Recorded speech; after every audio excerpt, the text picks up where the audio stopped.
Hello అందరికీ, welcome to home plate delights. ఈరోజు మనం ఒక యూనిక్ కర్రీ రెసిపీ చేసుకోబోతున్నాం. ఈ కర్రీ ఎందుకు యూనిక్ అంటే ఇది హెల్తీ కూడా టేస్టీ కూడా. సో మనం చేయబోయే రెసిపీ నేమ్ వచ్చి పచ్చిపిందుల కూర. ఇందులో నట్టి ఫ్లేవర్తో రిచ్ గాడ్ స్వీట్ టేస్ట్తో కలిసిపోతుంది. కొత్త ట్విస్ట్ ఇచ్చే roasted peanut coriander paste creamy and earthy టచ్తో ఉంటాయి. So let's get started. ముందుగా ఇంగ్రీడియంట్స్ చూద్దాం. దానికోసం sprouted green gram, ridge gourd, onion, ginger, green chillies, roasted peanuts, coriander seeds, fresh curry leaves, coconut milk, turmeric powder, cumin seeds, mustard seeds, oil, salt. ఇప్పుడు ఎట్లా prepare చేసుకోవాలో చూద్దాం. ముందుగా మనం peanut coriander పేస్ట్ని తయారు చేసి పెట్టుకుందాం. దానికోసం ముందు పీనట్స్ ఇంకా కొరియాండర్ సీడ్స్ తీసుకొని డ్రై రోస్ట్ చేయండి, గోల్డెన్ కలర్ వచ్చే వరకు.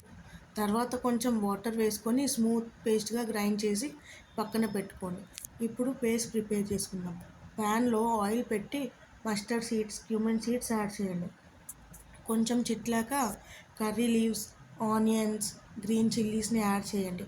ఇప్పుడు ఆనియన్స్ని గోల్డెన్ కలర్ వచ్చే వరకు సాతే చేయండి. ఇప్పుడు మనము రిచ్ గార్డ్ ఇంకా స్ప్రౌటెడ్ మూంగ్ దాల్ని కుక్ చేసుకుందాం. కట్ చేసిన రిచ్ గార్డ్ని 2 నిమిషాలు సాతే చేయండి ప్యాన్లో. తర్వాత దాంట్లోకి sprouted green gram, turmeric powder, salt add చేసి 5 మినిట్స్ కుక్ చేయండి. తర్వాత మనము ఫ్లేవర్ఫుల్ పేస్ట్ని యాడ్ చేసుకుందాం.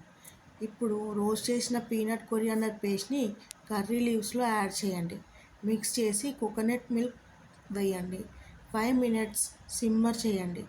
ఇప్పుడు ఫినిష్ అయిపోయింది. మనం సర్వ్ చేసుకుందాం. లాస్ట్లో మీ టేస్ట్కి అడ్జస్ట్ అయ్యేటట్టు సాల్ట్ వేసుకోండి. ఫ్రెష్ కర్రీ లీవ్స్తో గార్నిష్ చేయండి. ఇది స్టీమ్డ్ రైస్ ఆర్ పుల్కాస్తో సర్వ్ చేసుకోవచ్చు. మీకు కనుక ఈ రెసిపీ నచ్చినట్టయితే కంపల్సరీ ట్రై చేసి మీ కమెంట్స్ని మాకు తెలియజేయండి. మీ ఎక్స్పీరియన్స్ని మాకు చెప్పండి. మమ్మల్ని ట్యాగ్ చేయండి.